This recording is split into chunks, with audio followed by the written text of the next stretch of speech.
Hello students, how are you? I am Sumit Ghosh. Today in this video we will study the 5th chapter of Standard 1 and the name of the chapter is The Fox and the Grapes. ये एक story है और इसके author है एसॉप्स fable. Students, इस कहानी में हमें ये बताया गया है, ये कहानी एक फॉक्स की है जो बहुत ही हंग्री होता है, जिसे भूख लगी हुई होती है। वो जंगल में बहुत खाना खोजता है बट उसे खाने के लिए कुछ नहीं मिलता है।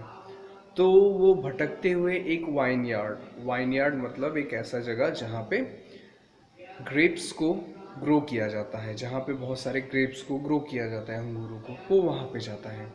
जब वो वहाँ पे जाता है तो उसे बहुत सारे ग्रेप्स मिलते हैं। तो स्टूडेंट्स, इस कहानी में इस बारे में हम लोग और भी पढ़ेंगे, तो और वो किस तरह से वो ट्राई करता है उन ग्रेप्स को खाने का और क्या क्या होता है उसके साथ, इस कहानी में हम ये जानेंगे। So students, let's start this chapter. Once upon a time there lived a fox in a jungle. एक समय की बात है, एक जंगल में एक लोमड़ी रहता था। One day the fox was walking around the jungle looking for food. एक दिन वो लोमड़ी जंगल में वॉक कर रहा था, टहल रहा था और वो खाने की तलाश कर रहा था क्योंकि उसे भूख लगी थी। It was a very hot day and the fox was very thirsty. वो दिन काफ़ी गर्म दिन था और वो फॉक्स बहुत ही ज़्यादा प्यासा भी था। He looked around but he could not find anything to drink. उसने अपने चारों ओर देखा लेकिन उसे कुछ भी नहीं मिला। The fox went on. Fox चलता गया। He was both thirsty and hungry by now. अब तक इतना वो घूम चुका था कि गर्मी के कारण उसे पहले से तो भूख लगी हुई ही थी और गर्मी के कारण उसे प्यास भी लग गई थी। वाइल लुकिंग फॉर फूड, खाने की तलाश में, the fox entered a vineyard. Fox एक वाइन यार्ड में घुस गया। वाइन यार्ड एक ऐसा जगह जहाँ पे अंगूर की खेती की जाती है, उसे जहाँ पे अंगूर उगाए जाते हैं उसे वाइन यार्ड कहते हैं। एक ऐसी जगह जहाँ अंगूर उगाए जाते हैं, जहाँ पे ढेर सारे अंगूर उगाए जाते हैं, उसे वाइन यार्ड कहते हैं। He was walking through the vineyard when he suddenly smelled something nice. वो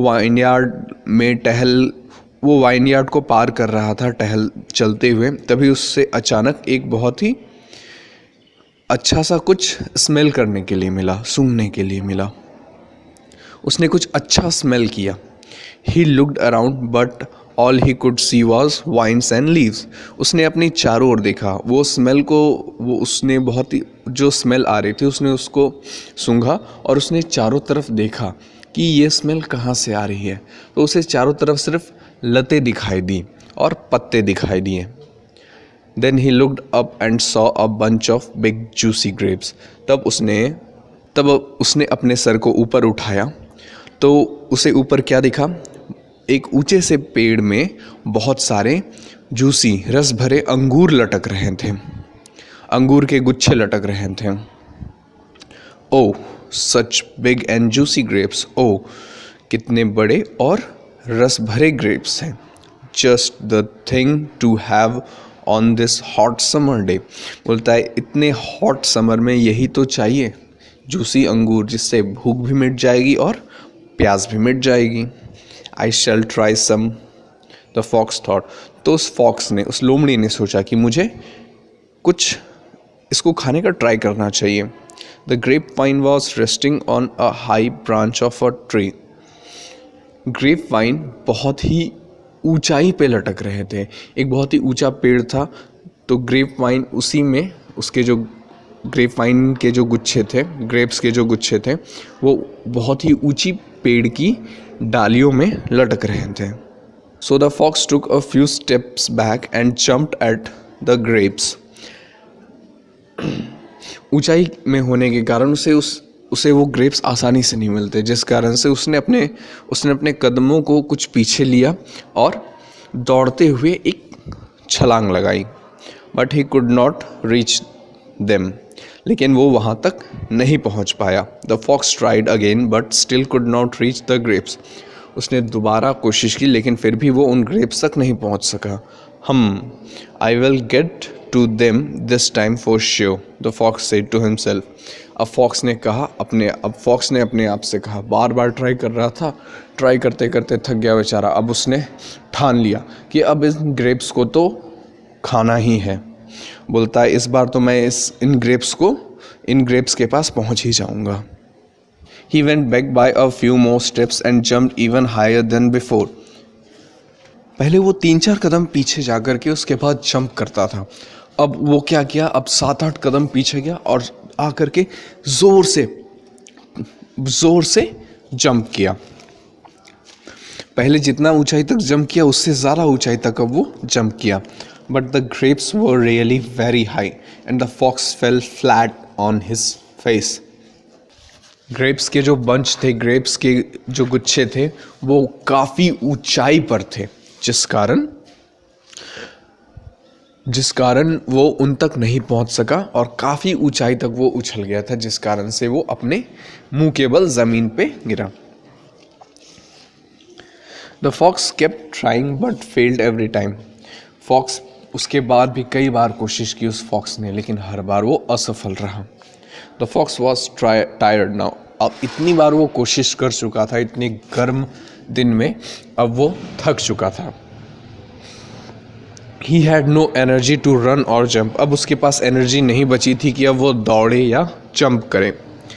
Angry the fox made a face and said. गुस्से में उसने अपने शकल को बनाया और उसने कहा, Those grapes are sour anyway. वैसे भी वो अंगूर खट्टे हैं. Why should I waste my time on these sour grapes? मैं अपना समय इन खट्टे अंगूरों को पीछे क्यों बर्बाद करूं?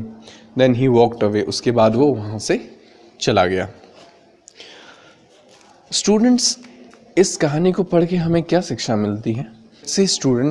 जैसे कि फॉक्स ने उन ग्रेप्स को पाने की बहुत कोशिश की, लेकिन वो उन ग्रेप्स तक नहीं पहुंच पाया. तो इसलिए उसने क्या किया कि उन ग्रेप्स को उसने क्या कह दिया कि वो ग्रेप्स खट्टे हैं. क्या उस फॉक्स ने उन ग्रेप्स को टेस्ट किया? अगर टेस्ट करता, अगर खट्टे होते तो भले वो कह सकता था कि हाँ खट्टे हैं. वो उन ग्रेप्स को टेस्ट करता, अगर वो खट्टे होते तब वो कह सकता था कि वो ग्रेप्स खट्टे हैं. लेकिन फॉक्स ने तो उन ग्रेप्स को टेस्ट ही नहीं किया, उन ग्रेप्स को तो खाया ही नहीं. तो वो कैसे कह सकता है कि वो ग्रेप्स खट्टे थे? वो तो मीठे भी हो सकते हैं ना. इसका मतलब ये बनता है, जो चीज़ हमें नहीं मिलती है, हम जिसे पाने की कोशिश करते हैं, अगर वो चीज़ हमें नहीं मिलती है तो इसका मतलब ये नहीं कि वो खराब है.